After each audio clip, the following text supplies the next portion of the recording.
चूंकि आपके नेता ही कहते हैं कि ये दो लीडर जो सबसे टॉलेस्ट लीडर हैं बिहार के, पिछले 35 सालों में बिहार की बर्बादी की वजह ये दोनों। तो 2015 में जिनको आप सबसे बड़े बर्बादी की वजह मानते थे, उनको एक साथ लाना, एक प्लेटफॉर्म पर लाना, इसका मतलब है कि बिहार की बर्बादी में प्रशांत किशोर का भी योगदान रहा है। मैं आपको एक दूसरा सिनेरियो देता हूं। 2015 में उन्होंने देख लिया कि मोदी जी की ये नीयत नहीं है कि बिहार में सुधार हो, और इसीलिए बीजेपी को हटाकर बाकी दलों को मिलाकर एक ऐसा गठबंधन बनाया जाए जो बिहार की सुधार के लिए काम कर सके। कोशिश अच्छी थी, लेकिन वो भी नहीं चला। जब वो नहीं चला तो उन्होंने उसको छोड़ दिया, और वो आर्ग्यूमेंट अभी भी है।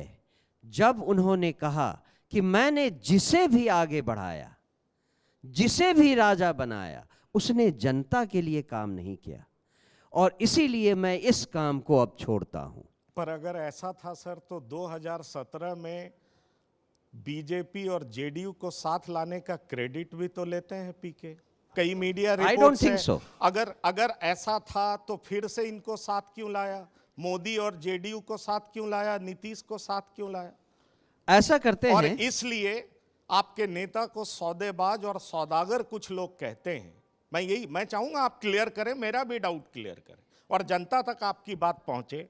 तो इसमें क्या बिल्कुल सच्चाई नहीं है? सच्चाई केवल इस बात में नहीं है कि कोई भी विरोधी दल या आप जैसे लोग जो विरोधियों दलों की नहीं सर, अंदर की कहानी ये भी है कि 2019 में सीट बंटवारे को लेकर के जेडीयू और बीजेपी में बात बन नहीं रही थी, ये मैं बता दूं। और बात ये कई मीडिया रिपोर्ट्स ने लिखा है कि प्रशांत किशोर की वजह से ही ये संभव हो पाया।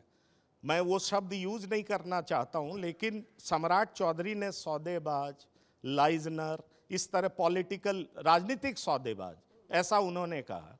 तो ये सारे वाकये जो मीडिया रिपोर्ट्स में रिपोर्टेड हैं, क्या आपको लगता है कि ये सब गलत हैं? आप खारिज करते हैं? इन सब बातों को अभी क्यों उठाया जा रहा है? एक बार इस पर सवाल नहीं किया जाए? मैं बिल्कुल सवाल करता हूं। क्यों उठाया जा रहा है? चूंकि मैं उनसे सवाल करता हूं, पर आपसे उसका जवाब चाह रहा हूं। यही जवाब तो मैं दे रहा हूं जी। अब जनसुराज और प्रशांत किशोर की जो स्टेटस हो गई है जनता के बीच में, जो एक्सेप्टेबिलिटी हो गई है, जो स्वीकार्यता हो गई है, उससे बाकी दलों के पैरों के तले की जमीन खिसकती नजर आ रही है। जब उन्हें कुछ और समझ में नहीं आता तो वो सौदेबाज कहेंगे।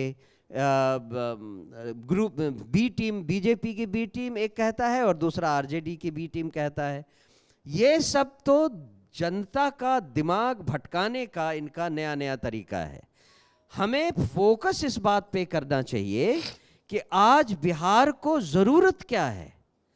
क्या बिहार की जरूरतों को ये लोग जो एलिगेशन लगा रहे हैं ये पूरा कर सकते हैं? अगर ये पूरा कर सकते हैं तो इतने दिनों से जो शासन में है उन्होंने क्यों नहीं किया?